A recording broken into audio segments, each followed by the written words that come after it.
Sama-sama tayong magiging Sakaki!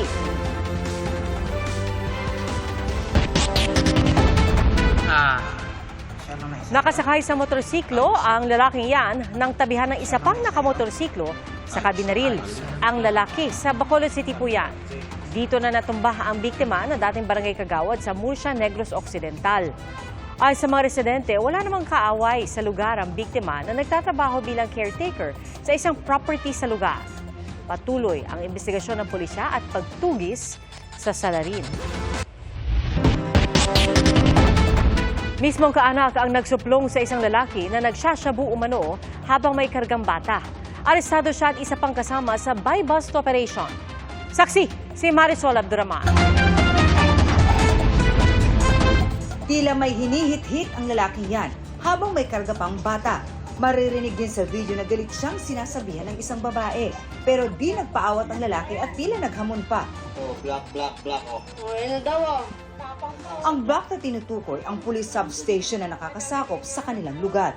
At ayon sa Navotas Police Drug Enforcement Unit, shabu ang tinitira ng lalaki. Pati po kalusugan ng burang edad na bata ay napapahamak. Matitake po ng bata dahil yung usok, halos maliit lang din po yung lugar eh. Ang videong ito, ibinigay sa pulisya ng mismong kaanak ng suspect. Kasi nga po, natatakot na rin siya sa seguridad niya. Dahil pinagbabantaan siya, napapatayin kapag gumamit ng pinagbabawal na droga. Sa isang buy-bust operation, naaresto ang lalaki na di itinangging siya ang nasa video. Focus ko na lang po yung ko sa pamilya ko, ma'am. Na-realize ko po na mali po pala yung ginawa ko. Pero gumagamit ka? Opo. Pagka yung... Pero hindi po ako nagtutulak, ma'am. Huli rin ang kasama niya umano sa pagbebenta ng shabu. Pero giit ng dalawa, nagsashabu lang sila pero di nagtutulak. Hindi ka sangkot sa drugs? Dati po nasangkot po. Kailan yung dati? Mga 2019 po. Iginit din ng dalawa na hindi sila nahuli sa buy-bust. Karapatan din naman po nila yon, ma'am. At kumbaga sa korte na lang din po nila yung allegation niya. Para sa GMA Integrated News, Marisol Abduraman, ang inyong saksi.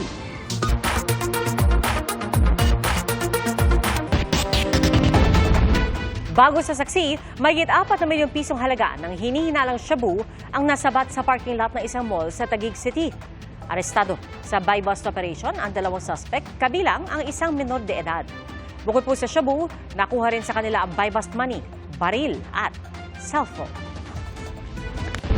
Huminatawad ang tagapagsalita ng Presidential Anti-Organized Crime Commission of PAOK na si Winston Casio matapos ang pananampal niya sa isang Pilipinong empleyado ng sinalakay na BPO company sa Bataan. Nirelieve muna siya sa pwesto habang gumugulong ang investigasyon. Saksi, si Salima Refran. October 31 ang salakay ng mga otoridad ng isang BPO sa Bagak Bataan dahil umano sa natanggap na reklamong labor trafficking. Sa gitna ng operasyon, nangyaring insidenteng ito sa loob ng klinik ng kumpanya. Kinakausap noon ni Presidential Anti-Organized Crime Commission o PAOK spokesperson Director Winston Casio ang isang Pilipinong empleyado. Maya-maya, bigla niyang sinampal ng 2 beses ang empleyado. Kinausap pa niya ito uli, saka muling sinampal. Ang video nakarating na sa pamunuan ng PAOK at tinanggal muna si Casio bilang spokesperson ng komisyon para bigyang daan ang investigasyon. Under administrative suspension ngayon si Casio hanggang sa matapos ang investigasyon ng PAOK. Maaari naman daw maghain ng reklamo ang lalaki sa video para paharapin dito si Casio. Bagong insidente sa klinik, mainit na ang tagpo sa cafeteria. Binastos umano ng nasabing lalaki ang mga kawani ng PAOK. Umamba na noon si Casio. Saka kinuha ng mga operatiba ang lalaki. Tingnan niyo po sa camera. Pauuwiin na sana noon ang mga Pilipinong empleyado. Hanggang Monday kayo rito. Wala mauwi Pilipino. Pero pinauwi rin ng nasa 700 Pilipino matapos maproseso pagdating ng hating gabi. Aminado si Casio na mali ang kanyang ginawa. Nagsumite na rin daw siya ng paliwanag sa PAOK. Sabi ko nga, ang binastos mo hindi yung staff, hindi yung bata. This is a legitimate operation. Nung dinirty finger mo kami, ang dinirty finger mo is the Presidential Anti-Organized Crime Commission headed by the President of the Republic of the Philippines. Sabi ko naman doon sa tao, sa Pilipino, pare, mahinang mag-asawang sampal na lang para hindi ka na namin kasuhan. Willing ka ba doon? Unjust fixation or mahinang mag-asawang sampal? Pero at the end of the day, I still apologize. That is erroneous on my part. Dapat po, inuloy ko na lang yung kaso. Sa isang pahayag, muling humingi ng tawad si Casio at sinabing huwag daw sanang i-associate ang kanyang nagawa sa PAOK.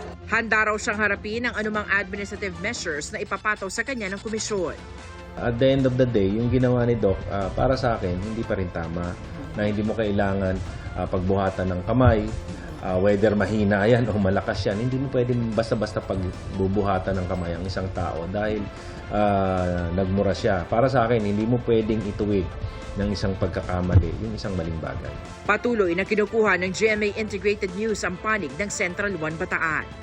Para sa GMA Integrated News, ako si Sanima Refra ng inyong saksi. Nakaranas na po ng malakas na ulan ngayong gabi sa Quezon Province dahil sa bagyong Marce. Sa bayan ng Lopez, binaha ang ilang bahagi ng Maharlika Highway at ramdam na rin ang bagyo sa Isabela at Cagayan. Saksi, si Joseph Morong.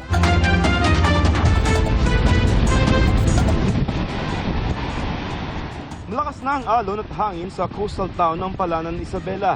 Nagpaalala na ang MDRMO sa mga barangay na lumikas ang mga nasa malalapit sa dagat at ilog. Paghahanda para sa bagyong Marce. Naka-alerto na rin sa Calayan, Cagayan kung saan mahangin at maalon na rin. Nagpulong na rin ang LGU. Sa bayan ng Pamplona, nakahanda na ang mga rubber boat at iba pang gamit pang rescue.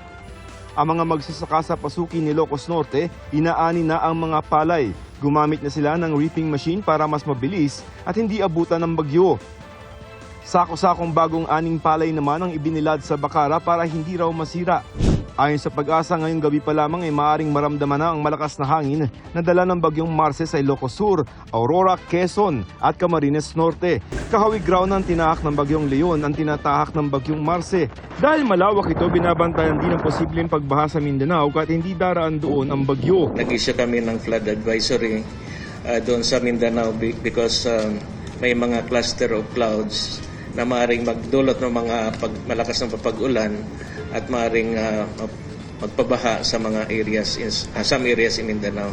Ang NDRMC mahigpit na binabantayan ng Abra, Ilocos Region, Cagayan Valley kabilang ang Batanes at Cordillera Administrative Region. Lampas 1,000 mga barangay naman sa 12 rehiyon ang binabantayan sa posibleng pagbaha at pagguho ng lupa. Ang DNR naglabas din ng listahan ng mga flood at flood-prone area na posibleng maapektuhan. Ngayon pa lamang, ayon kay Defense Secretary Gilbert Chodoro Jr., binibigyang kapangyarihan na nila ang mga LGU dun sa mga lugar na posibleng tamaan ng bagyong Marce na mag-force evacuate ng kanilang mga residente. Gayon din ang paghahanap ng mga drop-off at distribution points ng mga relief goods. Ayon sa DSWD, nakapreposisyon ng 300,000 na food packs sa mga lugar na posibleng daanan ng bagyo. Abiso ng NDRMC sa mga lokal na pamahalaan sa pagtatansya ng epekto ng bagyo. Huwag po tayong matakot na magkamali sa estimation just as long as yung error ay on the side of safety. Mabuti na pong asahan niya based on information na uulan. Pag hindi umulan, okay lang po yun. Tinayak naman ng AFP na may nakahanda ng lampas 300 search, rescue at retrieval teams pati ang mga air asset at barko na magpapadala ng relief at pampagawa ng mga masisirang bahay. Para sa GMA Integrated News, ako si Joseph Morong, ang inyong saksi. Lumalakas palalo ang bagyong Marce habang unti-unting tinutumbok ang hilagang Luzon. Nakataas ang signal number 1 sa Batanes, Cagayan, kasama ang Bubuyan Islands, Ilocos Norte, Ilocos Sur, Apayao, Abra, Kalinga, Mountain Province, Ifugao. Gayon din po sa northern portion ng Benguet, Isabela, Nueva Vizcaya, Quirino at northern portion ng Aurora.